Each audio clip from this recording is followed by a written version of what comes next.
Middlemen.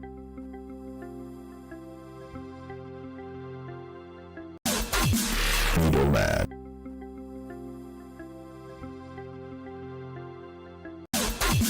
Middlemen.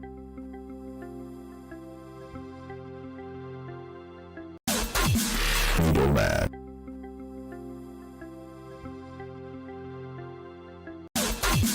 Middlemen. Welcome to The Middlemen, where we journey through facts and feelings, weighing truth against perception and crafting judgments that echo with fairness. My fellow jurors are here with their cases, truthful and factual. Juror Henry Igwebike will be questioning the leadership of the Tinubu-led administration in his case titled 7-Year Ban on Creation of New Universities, Hypocrisy of Leaders with No Skin in the Game. Juror Emeka Madnagu will be examining the altercations in 2 Nigerian airports in his case titled KWAM 1, KWAM 2, Action Court. Juror Evans Ufeli will be examining the nation's rising tide of public frustration and weighing whether this fury is a threat to peace or a spark for change, in his case titled The Harvest of Anger in Nigeria. While I, Juror Olajumogela Ode James, will be examining high-profile EFCC cases in Nigeria and the new definition of corruption in my case titled He's Stealing Still Corruption in Nigeria. All these wonderful cases when we return. Please stay tuned. We'll be right back. Middlemen.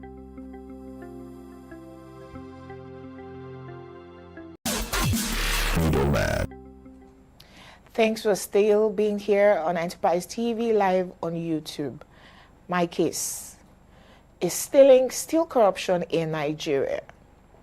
On Monday, the 11th of August 2025, a 60 billion naira fraud case against former managing director of the Asset Management Corporation of Nigeria, AMCON, Ahmed Kuru, was struck out following the federal government's decision to withdraw the charges. The withdrawal was effected through the Director of Public Prosecutions of the Federation, M.B. Abubakar, who filed a notice of discontinuance dated July 24, 2025. The Economic and Financial Crimes Commission, EFCC, had on February 11, 2025, arraigned Kuru on amended 6 counts charges bordering on conspiracy, stealing, and transfer of property derived from an illegal act. He pleaded not guilty. Kuru was charged alongside Sigma Gulf Nigeria Limited. On the day of arraignment, Sigma Gulf entered a guilty plea pursuant to a plea bargain with the EFCC and was convicted. The EFCC accused Kuru, alongside the former managing director of Heritage Bank, Ife Sekibo, now at large, of dishonestly converting 20 billion naira of AMCON funds and transferring another 20 billion naira derived from theft to conceal its source. Although the matter was slated for trial, proceedings never commenced before the prosecution, that's the federal government, sought to terminate the case. The court ordered the discharge of the bond entered on Kuru's behalf, the release of his sureties, and the lifting of the Nigerian Immigration Service restriction on his passport. His travel documents were ordered to be returned. Justice Rahman Oshudi of the Lagos State Special Offences and Domestic Violence Court, Ikeja, said, and I quote, "It is well established in criminal jurisprudence that the prosecution possesses the prerogative to withdraw from the prosecution of any matter at any stage of the proceedings. The federal government needs to explain to us why the charges were withdrawn. We demand accountability. Did they find evidence to prove Kuru's innocence? Remember how the EFCC never won any of their cases in court when Festus Keyamo was their prosecuting lawyer. It's a waste of public funds to keep going to courts, withdrawing charges, abandoning cases, or they're eventually struck out for lack of adequate prosecution. Here's my verdict. There have been high-profile fraud cases against many former governors, a lot of them currently in the Senate, including the Senate President, which were undecided. 33 former governors have been indicted by the EFCC on corruption charges, but only 6 of them were ever convicted. They are 1. Joshua Dare of Plateau State, and 2. Jolly Nyame of Taraba State. After 8 and 11 years consecutively in trial, Both were sentenced to 14 years imprisonment in 2018, but were pardoned by President Buhari within 4 years of their confinement. Jolly Nyame had appealed his case and his imprisonment reduced to 12 years. He went to the Supreme Court in 2020 and the Supreme Court upheld the ruling of the appeal court for him to spend 12 years in prison. However, he was pardoned in 2022. 3. Lucky Igbinedion, Edo State, sentenced to 6 months imprisonment with the option of 3.5 million naira fine. Never stepped into prison. 4. James Ibori, Delta State. He was accused by the then EFCC chairman Nuru Ribadu of bribery, was acquitted in Nigeria, but was eventually convicted and sentenced to 13 years imprisonment by a London court. He was released after spending a few years in prison. 5. Diprie Alamesia, Bayelsa State. Escaped arraignment in London, was sentenced to 2 years imprisonment in Nigeria and released 2 hours after his conviction because he had spent 2 years in trial already. He was eventually pardoned by President Jonathan, who had been his deputy governor and then successor as governor. President Jonathan was the one who made the now famous statement that stealing is not corruption. 6, and the final one, Orji Kalu, Abia State, sentenced to 12 years in prison in 2019. In 2020, the Supreme Court nullified his conviction and he's presently in Nigeria's Senate. Several other high-profile cases of fraud, like those of former Governor of Ekiti State, Ayo Fayoshi, whose case was dismissed this year, former Kogi State Governor Yaya Bello, who even resisted arrest, and former Sokoto State Governor and former Speaker of the House of Representatives, Aminu Tambuwal, who was arrested and granted bail just this week, has left Nigerians distrustful of the EFCC.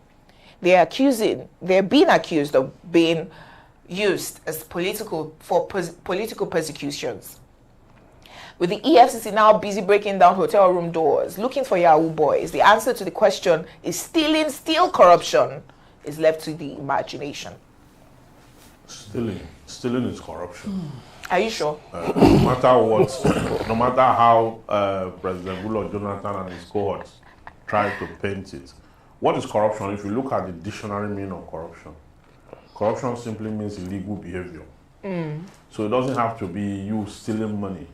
When they ask you to come to work by 9 and you come to work in the afternoon, it's corruption. When you are supposed to be at a particular point for appointment and you go there late, is corruption. So cumulatively, these are the things that militate against the growth of a nation. But I will tell you the factors that are responsible for withdrawal of cases, takeover and discontinue of cases, and Abandonment. The issues surrounding Abandonment. That was another thing she mentioned. There is no abandonment of case under our law. I'm looking at the legal. Yes, we're listening to you. Yeah, legal possibilities. Now, for the case of Igbenedion did what we call plea bargain. Yeah. Now, when you do a plea bargain, you do not need to go to prison any longer. You just forfeit. But you will be convicted. Oh. You don't forfeit. You will be convicted. Okay. Then you return funds. Oh. Yes, so there's a way they do it. So they will enter into an agreement. That practice came from America, wherein someone had, used either unlawful means or fraudulent means to defraud someone and all that, and he's remorseful. First, you must show remorse. 2, you must say the truth. That though you took these funds, they are somewhere. You have used this particular amount, and you want to return the rest. Return this to the person, and then they will strike an agreement. But you cannot escape conviction. Okay. So they will convict, and it will be on record that the person is convicted. Hence, Igbenedion was convicted. Yes, he was convicted until there's a pardon somewhere. So people go about that to get pardon when they're in such situation. That's 1. 2. The Attorney General of the Federation, under Section 745 of the 1999 Constitution, 175 of the 1999 Constitution, have the power under the law to discontinue or take over criminal proceedings. Attorney General, huh? Now that power, the second B part of the section says that such power must be exercised judiciously and judicially. Okay, that is to say that, like the case of this young girl now that the airline girl now, that was, struck out. Yeah, they have to. Is the Attorney General that will go and initiate the process. Okay. And then it will do a takeover or discontinuance. In this case, it's a discontinuance. You remember last year, those children that were carrying Russian flags were all arraigned before the court. The President Tinubu, gave an order that they should release all those children. But the fact that the President have said does not mean you just release them. Yes, no. You don't. The President, Attorney General, will now go and file for discontinuance and go through the legal processes and have that case to discontinue. The same thing happened to this girl. So that is the means for which you just discontinue cases. Then, prosecution. A prosecutor, okay, can have a one-on-one settlement out of court with a defendant. And if the court is satisfied with such settlement, yes, the prosecution will be asked to go and file what we call a case for discontinuance. Discontinuance. File a process to discontinue, yes. Yeah, it's also allowed. You file a case to discontinue the proceeding, given that they have come to an agreement as to, and everybody is if I may okay pause you here, with that agreement. Because it seems like this third example that you have cited is what has happened to the former MD of AMCON. Yes, yes. But because if they convicted the person that was the company. The person that was filed with him, that one has run away. Yes, the company that was also prosecuted with him on the day of arraignment, they said, "Oh yes, we are guilty." They pleaded guilty. They were convicted and paid their. I think they paid some fine or something. So now, if that's what has happened with him, because they started this case in February, they need to give us what they call. They must tell us. Yeah, you see, they have to tell us. If not, someone like Jumoke will just assume that money has exchanged hands. Let me tell you, and that's why they're filing this discontinuance. No. Let me tell you how people get to know. First, we have law reports. Okay. That after every case is exhausted, yes, the law report. But you know, the public, we are not interested. They are fixated with survivor. Who want to read law report? So law report is tedious. So, and then if you are also a follower.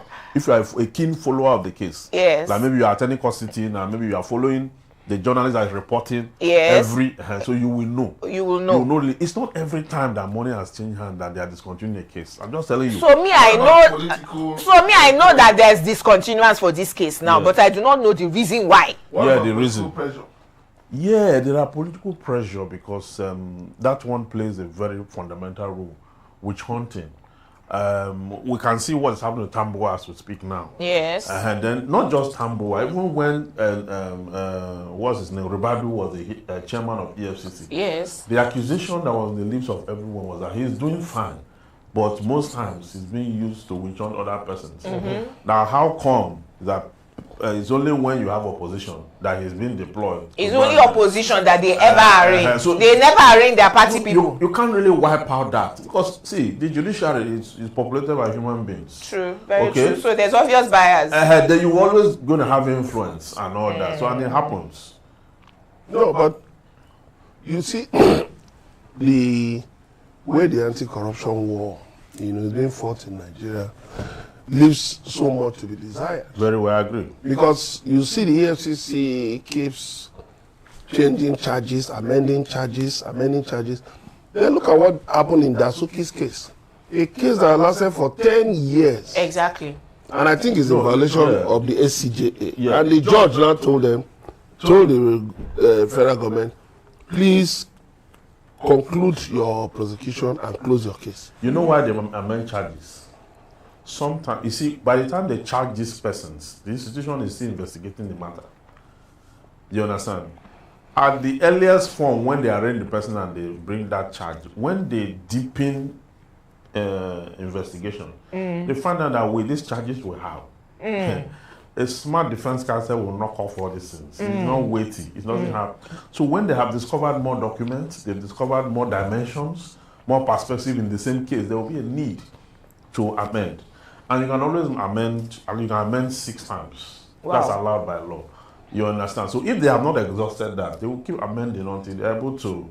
And at every amendment, they will rearrange the person, take his plea again. The Nigerian justice system. But a case that has federal implications, why take it before a court? A domestic in Lagos. Was there any intention to thoroughly prosecute the case? That is a special offences court. But these special offences usually sexual assault and not just sexual assault, money laundering. They have jurisdiction, and the jurisdiction is because I remember this Justice Oshodi. She was the one but is it at the same level? Convicted a pastor last year. Yes. See, when they say special offence, it doesn't only mean it has to do with laws of domestic relations. Okay. Rape and order. No, it also includes money laundering, fraud, obtained by false pretense. They are all special offences court. So that is designated to deal with matters of those natures. Well, for me, as much as we would love to mirror everything and look through the lens of the legal statute and all, I would love to look at it from the effect on the society itself, and do juxtapositions on other nations and how they have fared. China, like we know, is a communist state, and there used to be a man called Boyzilla. He is a member of the Communist Party.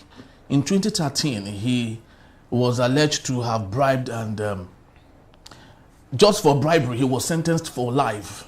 Yes. Until today, he is still incarcerated. He's even lucky that I was not killed. So this is just to show you how lopsided our system is. And this is not just today. It's been there for a very long time.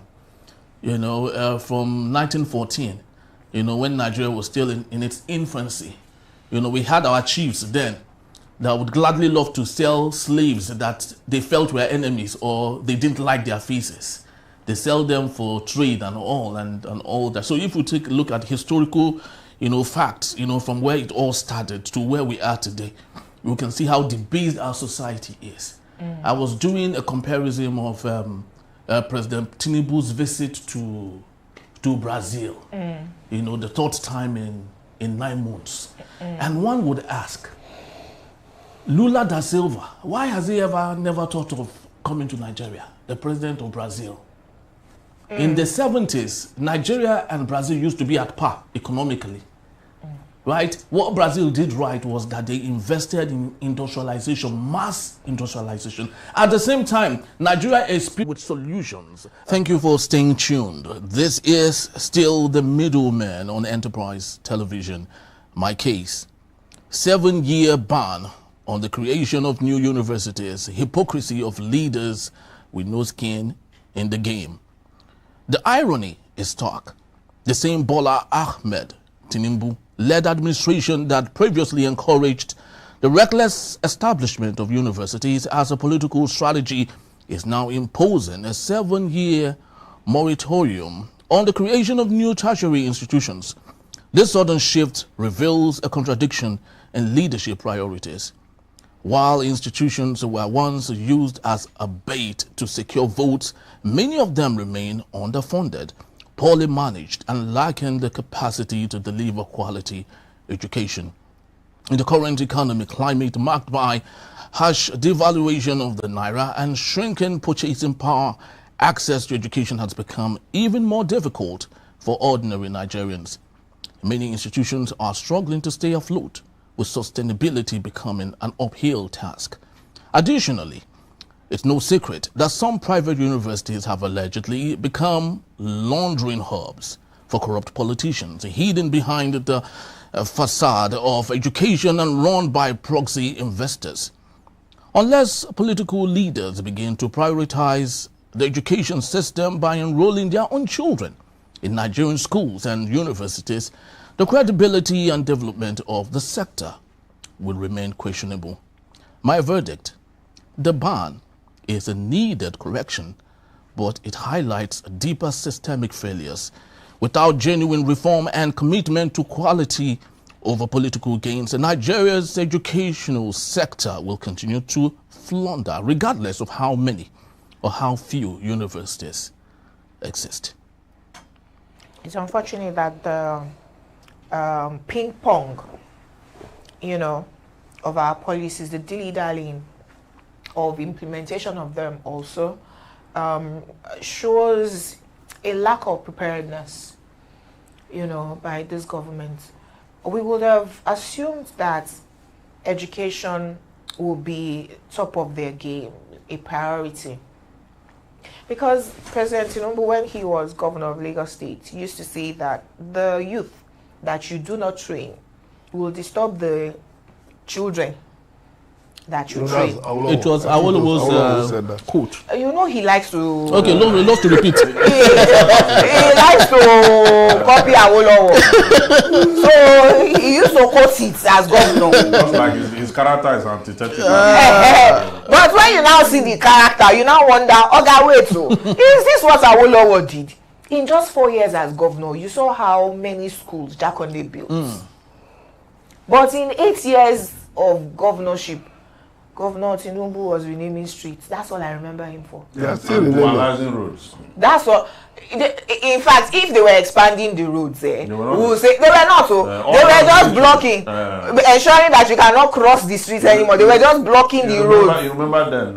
When they say dualizing with expansion, yes. his own was to now put lines and then put what they call dividers. On the road, so you can't cross from one lane to the other. That's all he did in his 8 years. They say, he was laying the foundation for the magic that Fashola became. Anyway, the point I'm driving at with this ping-ponging policy is that no serious country will take you seriously when, you have a policy and we think that we can invest in it. Education all over the world is number one. Finland.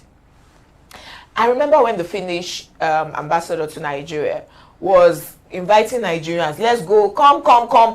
We have 100% literacy rate in Finland. No child is illiterate in Finland. And we will say, madam, this is your country, very cold. Would I really love to come out of school in your country? That's the pride of any nation, So if you are an undeveloped country or a developing country, you take education as a priority because that's your future, it's your way out of poverty. It can be formal or informal. We are Ghana and Togo are exporting tilers and what they call the people who do concrete to Nigeria. So it doesn't even have to be that all your youth are doctors and lawyers. It can be vocational courses, not white collar. But our president came and started he changed the national anthem first. How many people sing that new national anthem? Then he said, they are going to create new universities in every region. Then all of a sudden by himself, he's now banning new. I don't understand. Is he confused? Who is the Minister of Education again? Tunji Alausa, a nephrologist. You see, yesterday, a member of the House of Reps, Aki Alabi, he took to X immediately the announcement was made and was saying, thank God, that most of the bills before the two chambers of the National Assembly are on creation of public institutions, tertiary institutions. And they're wondering, everybody just wants one. The question is this.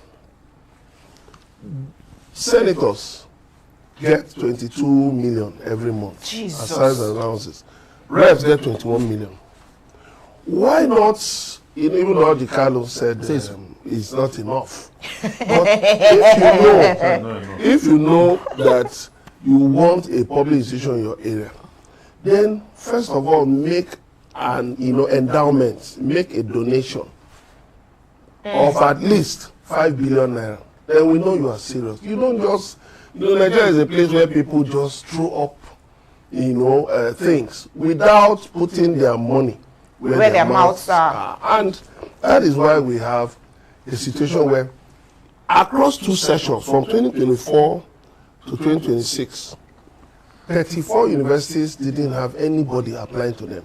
I still had another 99 that didn't have up to 800 candidates. Now, what does that tell you?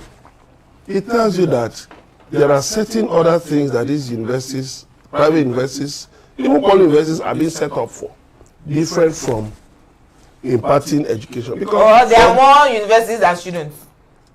Well, the Minister of Education actually made a reference. He said there's a region in Nigeria, a federal university, that the number of employed people, the staffers, is about 1,200. Number of students in the school is 800.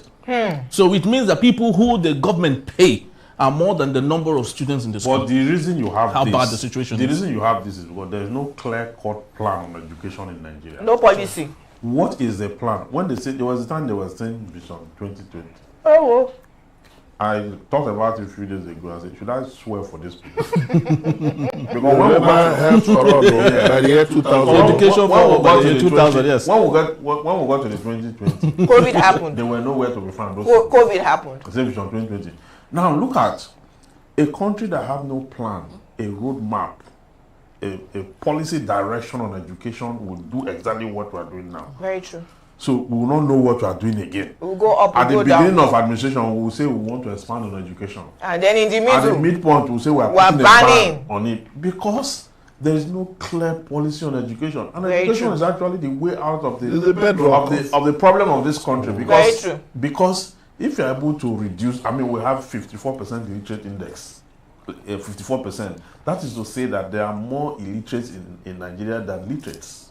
And then 20.5 million out of school. Yes. So I mean, any country, the highest, any country where you have 20.5 million. That's the population of almost Ghana. Any country where you have such deficits, where you are working against a minus. What it means is that you are not doing the right thing. What you are supposed to do is to ask the right questions, then walk from the question to the answer. This one, we're neither walking from question to answer. You know, I cited the Finnish ambassador, and her name is very difficult for me to pronounce. Coming to Nigeria to say, oh yeah, Nigerians come. So what is Finland doing right? An extremely cold country. That Nigeria, the ambassador is begging us. So you can actually sit down with such an ambassador and say, well, so of course, you cannot compare the entire population to even Lagos. Right? You're even going for Ghana. It's very Ghana. Small population. Ghana. Let's even talk about Ghana. It's not just about the population. Whether the population is large or the population is small, after all, Equatorial Guinea is one of the smallest countries in the world. But it's one of the worst governed countries in the world. You have Cape Verde, you have Mauritius. Small countries that are well governed. You have Botswana, where you even have more cattle than human beings. Well governed, they even pay you to go to university. In Botswana, they pay you to go to university. So it's not about population size. It's not. It's about what is in the heads of the leaders. And the thing is this: for a developing country like Nigeria, we need more polytechnics, schools of nursing, schools of health technology. We need more institutions that will teach technical skills, vocational. Then when you finish, if you want to go and, if you want to go and read any other thing, because for me, I haven't studied, a lot about billionaires, in the world business. And I look at that and say, wait a minute. I was not thinking that, is it not better? You gain admission, get a first degree, whatever it is, and then go and do an MBA. Because an MBA will open your eyes to the business level of anything. Very true. There is nothing, I was discussing with somebody the other day. We're talking about land, and I said that there's no property in the world that cannot be sold.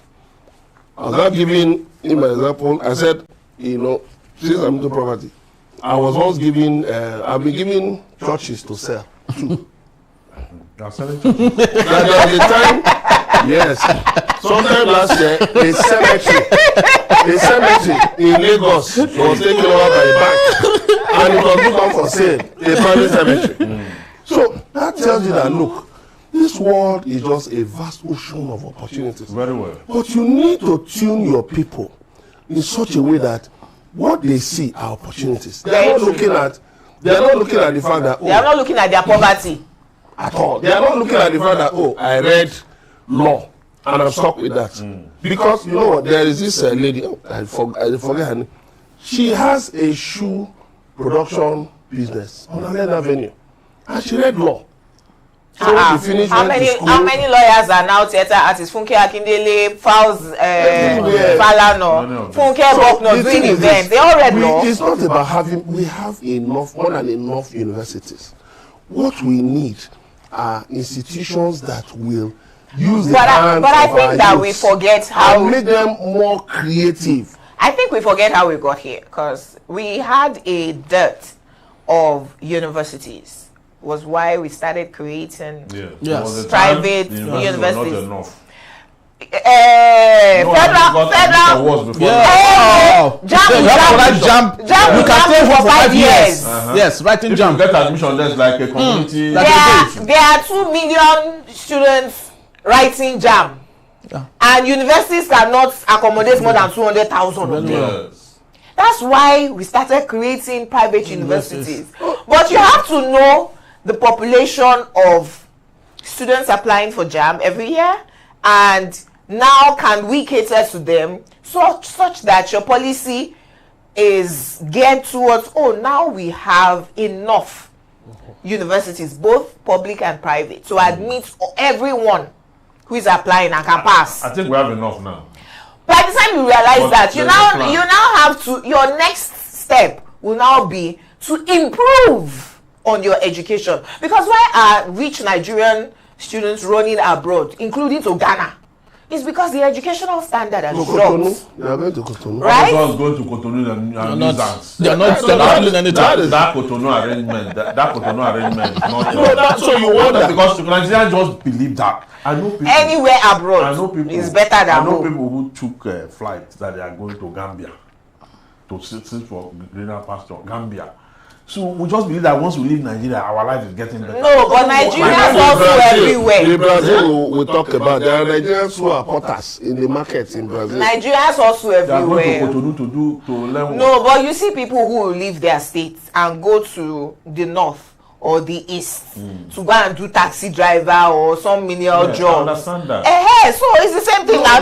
It's the same thing. Your country. Yeah. You are within your It's the country. same thing. And there is something about attachment. There is one emotional school. attachment. There is one school they built in Cotonou where people who could not get admission to study law here, they all ran to that place. To go and be reading law there. If you see the way they were graduating them, they now came full Nigeria. They are coming to do by one and by two because they are foreign students, according to them. They'll be saying law school now. No, Nigerian law school now. See, they cannot even pass law school. But Nigerian law school have to look at you did not do jurisprudence and you want to go to law school. How are you going to do it? They say no, that the school that they went to, they did not offer it. They did not offer jurisprudence and they went to read law. Nigerian law school now say, go back to the school, tell them. See, because how are you going to? You can't pass it and you are supposed to do 2 years. Okay. I think this whole issue actually stemmed from when we lost it, many years back. When we talk about Obafemi Awolowo giving free education, we used to think it was just primary schools. Then he equally created technical schools. He equally created colleges of education. Yes. Where people were taught how to teach. There's also TC2. Beautiful. You remember? Yes. So, but over time, we started discriminating on NAPTEP. That is the version of WAEC for technical schools. Yeah. So someone with NAPTEP is looked down on, like it's not the thing even go to school. As head of state, who made NAPTEP, who elevated NAPTEP. So we have to come to that level again, that realization that technical schools are very key and important. In fact, we need them more than why it's very important, because technical school interrogate with your talent direct. Yeah. It just picks on who you are, the code of your creation. Just funding of education. It picks on it and you are seeing exactly what you should be doing at the right time. That's why China is what they are today. You understand? But when you go to the general kind of school, you are talented and different. They are giving you so many things to read and read and they read. jam you to another course. People are jammed to courses they don't even like. At the end of the day, you are not. Then when they get to university, they will not give you any course they like. And the rest of that. You finish and you'll be looking and asking yourself, where are you? You are neither here nor there. So we need to plan our educational system, really. Plan it and pattern it according to and fund models. it appropriately. Fund it appropriately. These lecturers that are paying 100. They are taxing us for education. No, they are not funding it appropriately. They are not funding it. They are not funding Very, very true. And also, our politicians should allow their children, go to our schools. Remember the Labour Party vice yes, that had a son graduating in another school overseas. Why he has a school here? All right, we'll take a short break, and when we return, Joe Emeka Madunagu will step in with a case titled KWAM 1, KWAM 2, Action Court. You don't want to miss it. Stay back on the 8 to right. Thanks for staying with us. My case. KWAM 1, KWAM 2, Action Court. It's been a story, 2 weeks of KWAMs. Or how else do you explain the epic crashes at two of Nigeria's leading airports between Fuji Maestro, KWAM 1, Wasiu aka KWAM 1, and a 23-year-old flyer known as Miss Comfort Emanson Bob, and officials of Value Jet Airline and Ibom Air, respectively. For the purpose of this case, we shall call them KWAM 1 and KWAM 2. While KWAM 1 was allowed to go home freely with a pat on the back after blocking an aircraft from taxiing for takeoff, KWAM 2 was bundled to court and remanded in prison custody. Under 24 hours, she moved from customer to suspect. Interestingly, while KWAM 1 is Ijebu, like the owner of Value Jet, Comfort is from Akwa Ibom State, which owns Ibom Air. KWAM 1 was gently guided away from the jet by some male airline staff who almost got hit by the aircraft, while Comfort was made uncomfortable with her God-given assets in full view after a clash with female airline staffers. But public outcry arose after KWAM 2 was thrown into prison, whereas the same treatment was not meted to KWAM 1. The Nigeria police just woke up after a week to acknowledge receipt of a petition written against KWAM 1 by the Nigerian Civil Aviation Authority. Different strokes for different folks. The illegal president of NURTW, because he has been removed by the appeal court, MC Olomo, and chairman of NITCOM, Mrs. Abike Dabiri, shamelessly pleaded for KWAM 1 to be let off the hook after he issued a wishy-washy apology. The airline operators of Nigeria slammed a 6-month ban on KWAM 1 and, wait for it, a lifetime ban on KWAM 2. Haba. Now that Aviation Minister Festus Keyamo has intervened and pardoned both KWAMs, where do we go from here? It's a notorious fact that airline personnel in Nigeria are generally rude and uncouth. Why did a female official of Ibom Air pull open the blouse of KWAM 2 as seen in one of the videos? According to the accounts of fellow Ibom Air passengers, KWAM 2 was triggered by a rude cabin crew staffer. Why did security have to drag KWAM 2? Were her rights read to her before she was bundled like a thief? What attempts were made to de-escalate the matter? Why did aviation security allow KWAM 1 to pass beyond the scanners with a flask in violation of existing regulations? Why was KWAM 1 made a cultural ambassador to promote airline safety and, wait for it, potentially make money from a misdemeanor? Why nothing by way of rehabilitation was done for KWAM 2? She surely needs therapy and compensation. My verdict. Though the Minister of Aviation has promised to treat all aspects of both cases, a lot had been allowed to go wrong before his intervention in typical Nigerian fashion. Many questions are begging for answers. Both must be thoroughly investigated with necessary follow-up actions. The minister should act on his promise to ensure the retraining of aviation personnel. They harass passengers for tips, extort travelers, and commonly behave like thugs. An airport is an exclusive zone. People working in such an environment must be properly vetted and retrained regularly on how to handle customers. Passengers at other airport users too should exercise decorum at the gateway so that we can develop a safe flying culture. As I was concluding this piece, I came across a logo purportedly issued by the Cross River State-owned Cali Air. It was in a video too, in which it promised that women's natural assets are safe with them. How? Well, it kicked off a fierce online war between citizens of Cross River and Akwa Ibom states. Nigeria matter no dey finish. I think I can answer some of the questions. I can answer some of the questions you raised in this case. Very, very important case. But I know the difference between KWAM 1 and KWAM 2. It is the Nigerian difference. In Nigeria, when you are privileged, when you are a celebrity, you do no wrong. Even when you commit offense, you will see the masses, the public, they will come and ensure that they shield you away from liability. Just because you are popular, you have money, you are a celebrity, or perhaps you know politicians. But if you are just an unknown person, one who is not popular, neither a celebrity nor whatever, they will put you under intense condition, just like what happened. The offenses committed by both parties, as far as I'm concerned, that of KWAM Is worse. much more strenuous, much more a serious offense because That's terrorism. because it boils down to terrorism and Yes, now. obstruction of flight. Stopping a plane from in a moving. terror dome. You understand? Ah, For which the penalty there's 2 years imprisonment, Then. and for which the criminal code condemns. You understand? But because he's a musician, the airport security men were pleading with him. They were begging him. yes. And that he should take it easy. They are trying to know and all that. But this girl, the open glare of everyone, not only that the airline dealt with her, naked her, put her, she wanted to come out from the plane. So They didn't allow her. And And then then they now came to force her out. put her down again and all that. So Eh? it just tells you the inequalities in this country, the disparities. And at the end of the day, she landed at Kirikiri Prison.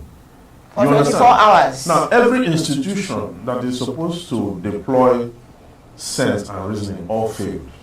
Very true. You understand?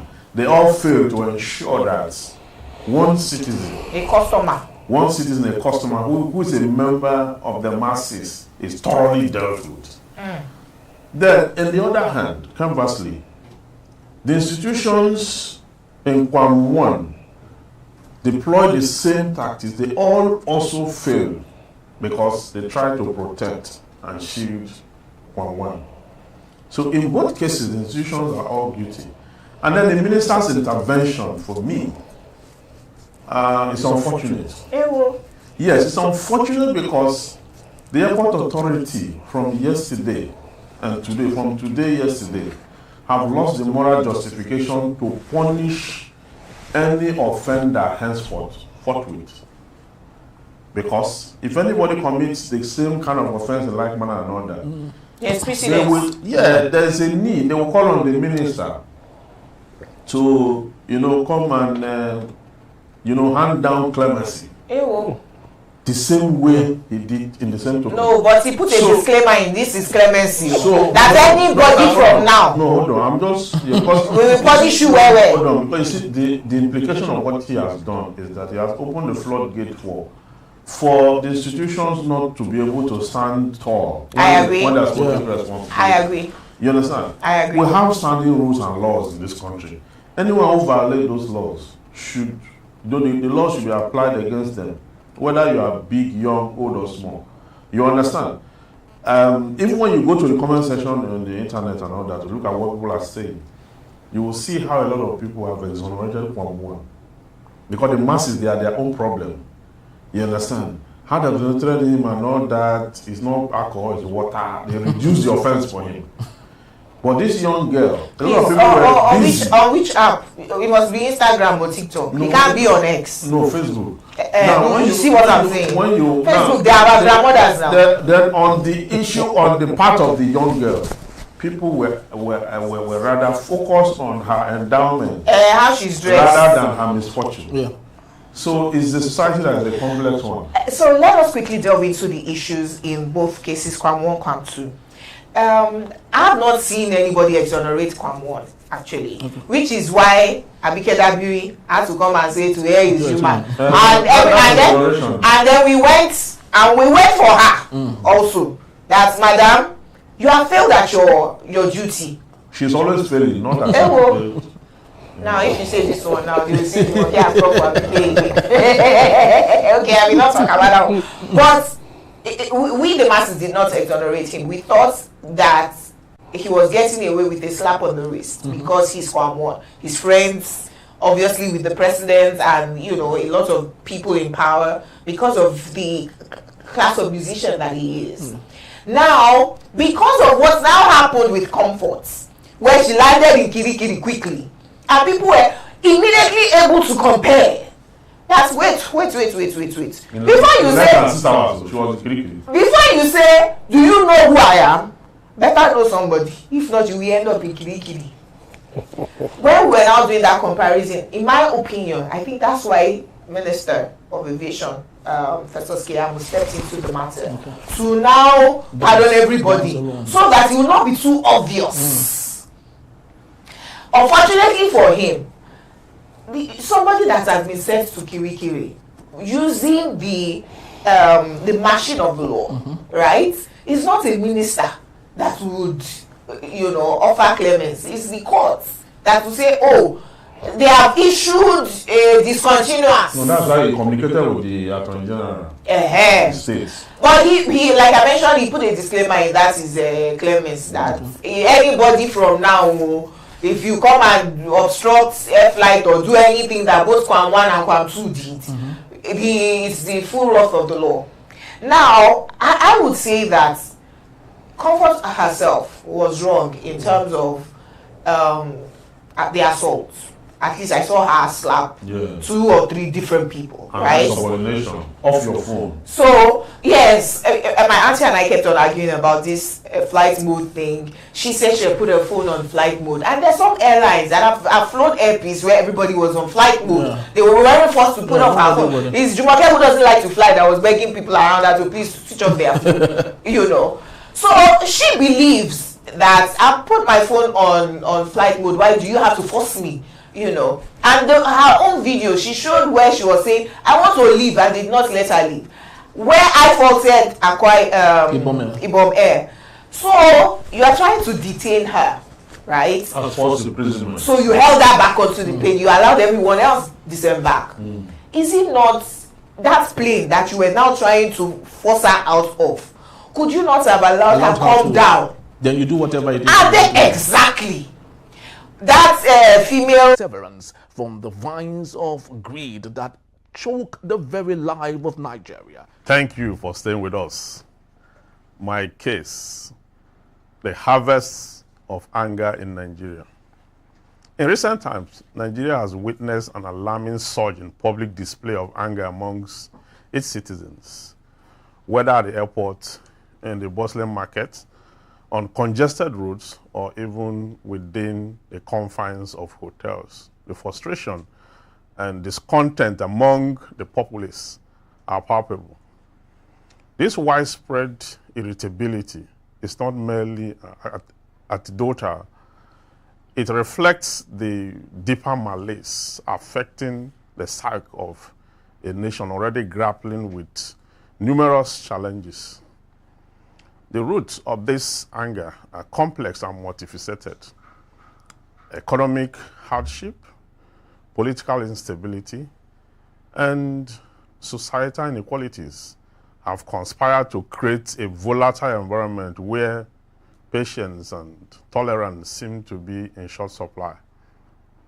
Many Nigerians have found themselves in a struggle for survival, grappling with rising cost of living, unemployment, and a perceived lack of accountability from those in power. A persistent feeling of being ignored or marginalized only exacerbates this frustration, giving rise to an atmosphere charged with tension. Public conduct is a mirror reflecting these societal issues. The once familiar Nigerian hospitality has been clouded by incidents of road rage, aggressive disputes over trivial matters, and an overall atmosphere of hostility. In markets where bargaining used to be an enjoyable experience, interactions have become fraught with impatience and anger. Instead of camaraderie, one can sense an underlying current of frustration simmering just beneath the surface. However, while anger is often viewed negatively, it can also serve as a catalyst for meaningful change. The collective anger of the Nigerian populace can be harnessed to ignite conversations about the pressing issue facing the nation. It can fuel activism, push for accountability, and demand transparency from leaders. But this requires a shift in perspective. Angry energy should transform into a collective demand for justice, equity, and representation rather than an outlet for chaos and division. To stem the tide of public discontent, a national dialogue is essential. Citizens must come together to discuss their grievances, share their experiences, and seek solutions collectively. Civil society, community leaders, and even government officials need to participate in this discussion to restore trust and faith in the system that appears to have failed the people. My verdict: while the harvest of anger seems across Nigeria today is troubling, it also represents a pivotal moment for reflection and action. The path forward lies not in succumbing to anger, but in harnessing it for constructive dialogue and transformative change. A united front against injustice and demand for better governance could indeed turn the tide, fostering a nation that values patience, understanding, and peace. I shall go to Rabbi again. Well, interestingly, it's everywhere. Anger. People just take off at the slightest provocation. And I wonder what is going on. Sadly enough, it even, like the Chinese say that the fish gets rotten from the head. You have petulant presidential aides who are always ready to stoke trouble. We were talking of KWAM and Miss Comfort Bob. We were talking about, the ill treatment and all of that. That already settled when Daniel Bwala jumped out and started attacking Peter Obi that he will not be candidate of this and this, of any of the presidential candidates. And I asked, does this guy have some atom of maturity? Or can he read the room? Does he know that there are certain times when you should just avoid certain things? Because we are coming out from a conflict situation. The efforts were being made by the same federal government, which you remember, to de-escalate. You are now stoking another conflict. Why is it that some of these people, is it that some of these people were picked? No, even if you were picked, then that means you were picked from the slum. You were picked for your nuisance value. Yes. And then. But that's the reason. Yes, now. Then why do we, how do we now help them to elevate their thinking? Because if you are look at Renan Mokri, who has made himself a mockery. Now today, who is listening to him? Look at the other day, this girl from the north who was said to have won a competition. Yeah. Renan Mokri came up and said that he's investigating, that he heard that things didn't go that way. That he's investigating. Up till now, he has not brought an investigation. I lambasted one of my friends. Wait.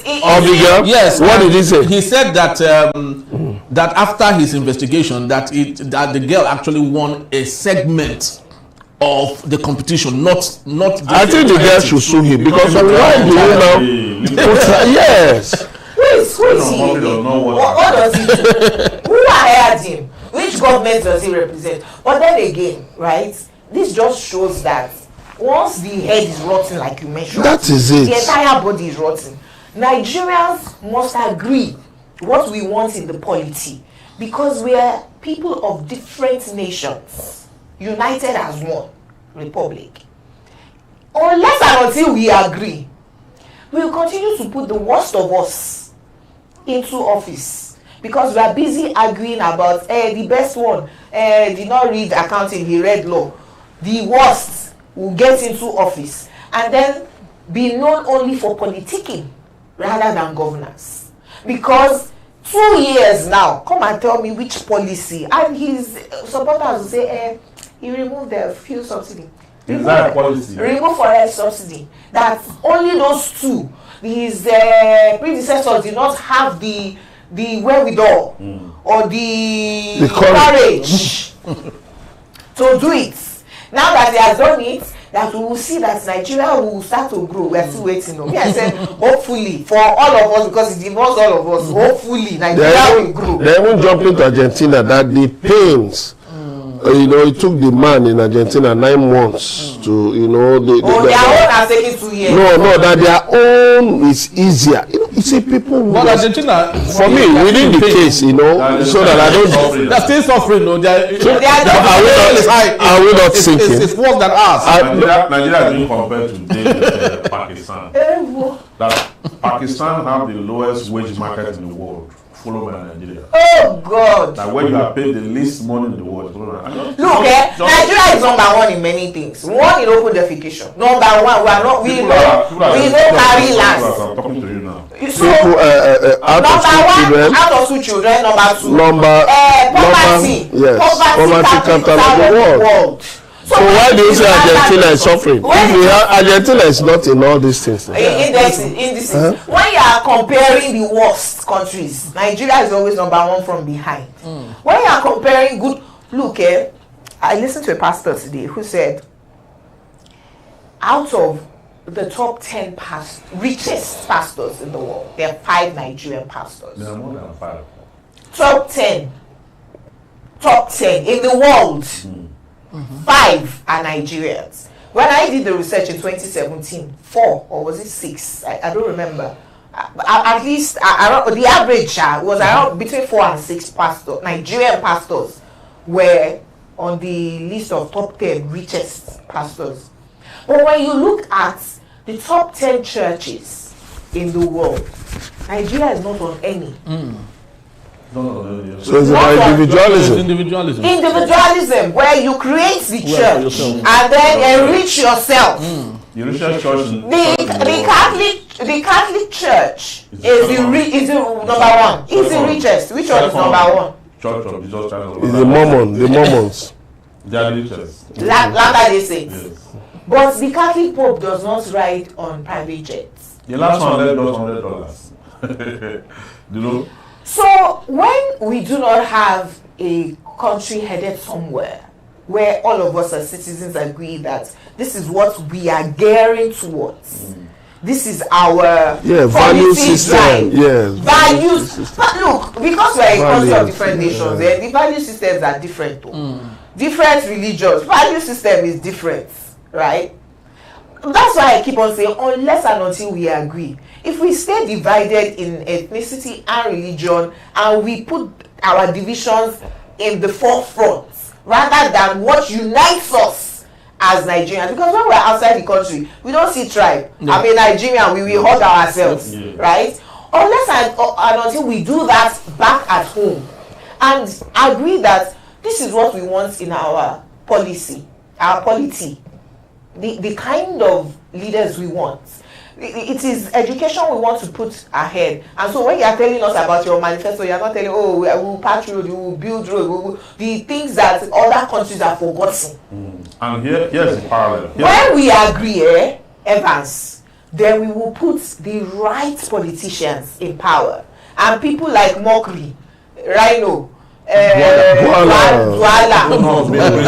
Put them in prison. So you see, the parallel is this. While I talk about the anger, I'm actually specific to the demographic, even though I didn't state it expressly. You see this boiling anger in the country. It is the masses that actually bear that anger. Yeah, because if you meet rich people, you see the rich people relate to them. They are okay. Rich people, when they meet themselves, they talk about the investment. They talk about the globe. Travels, investments, bags. Where you have the latest investment opportunity in the world, where they are going for vacation, the Bahamas. And you just hear them, and when a 1-year-old of a rich man, when they are celebrating the birthday, you see Dangote there. Dangote is not the same age with that baby. Yep. But he's there for the networking. He's there for what the rich have to offer. I saw a child naming. You Dangote and these big guys were there. Yeah. Child naming. But the poor people, the masses. Davido's wedding in Miami. They said 23 private jets landed in Miami.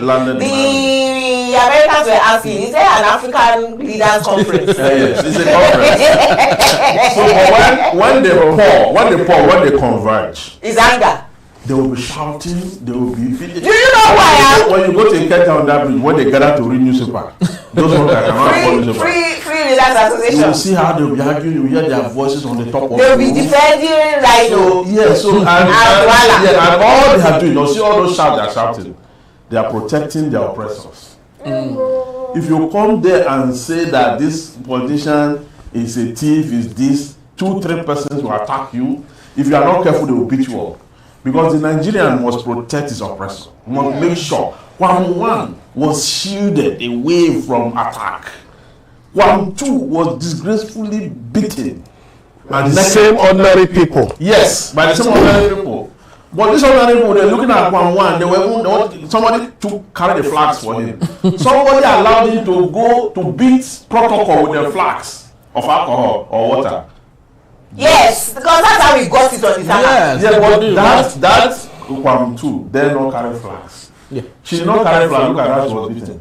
If she had carried flags, what would happen? They would have dragged down on the floor. They would have torn her clothes. So you see, the equation of the Nigerian state is this.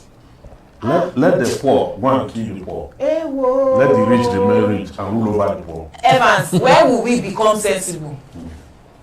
You see, the sad thing is that we do not have citizens in Nigeria. Oh God. We are a nation of 250 ethnic nationalities. But the British made us to look at each other as tribesmen, as tribes. So until we get to that realization that we are a country of nations. We are a country of nations. A country of nations. Now, we need a consensus to build a country or a nation of Nigerians. We are 111. We cannot. No, it's not about the age. It's not about the age. Liberia is Liberia not older than us? It's not 1922. Where are we? Where is Liberia today? 111 years old. No, Liberia is 1922. So what do you call that? Yes. It's older. No, our amalgamation was 1914. So we are 111. No, that was the amalgamation. The independence, the amalgamation was a business deal. No, amalgamation was what forced us together. She's referring to. It's amalgamation that forced us together. That's our marriage. Independence. By the time we were going independent, right, we were even way more divided. Because that's when civil war now happened. Very divided. But if they had left us as our individual 400 nations or more in 1914, the way we are friends with Ghanaians and we banter, Ghana must go, Ghana jollof and Nigeria, don't even tell me about your jollof rice. And we have no problems with Chad, Cameroon or Togo. That's how we would have been dealing as Yoruba and thieves. We would have no problem. But they amalgamated us across ethnic and religious lines. Instead of carrying people on the south, for instance, so that we have Yorubas in Togo, we have Hausas in northern Ghana. If it was the French policy of assimilation or association that colonized us, they would have been around 6-7 countries. Yeah, that's why if you look at the Anglophone countries, Francophone countries, you see Togo, you see Ghana, you see Togo, Benin Republic, and all the very small countries. Small countries. They just spread. But English, they wanted a big business. Yeah, they wanted a big business, and they wanted a sustained colony. A sustained colony that we aid. What do you call it? Enterprise. Yes, enterprise. It has a name. That's a name. I can't remember the name now.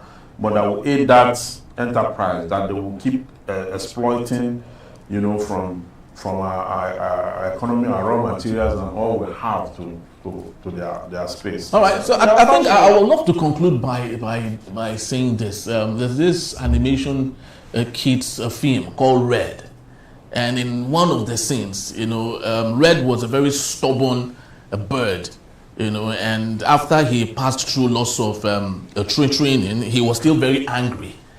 And one of the judges told him that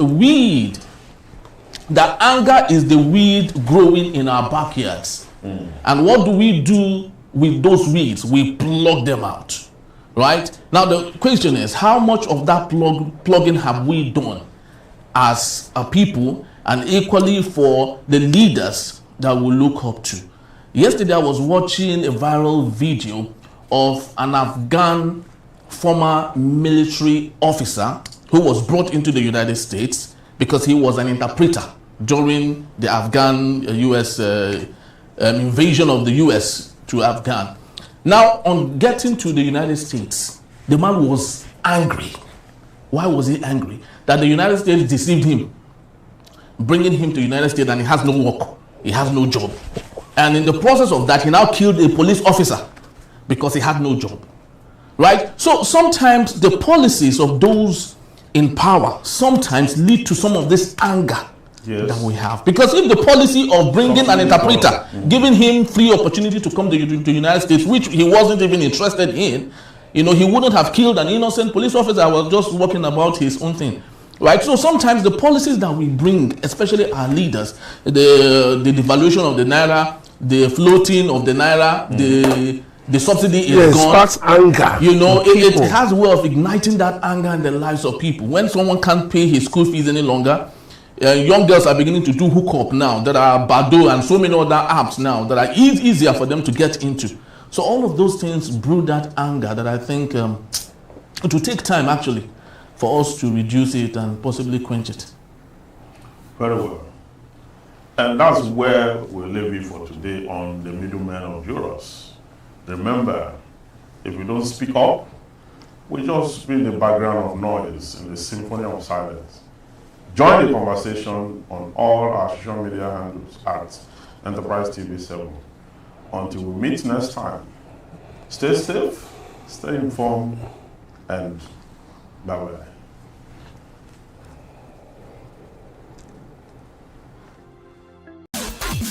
Middleman.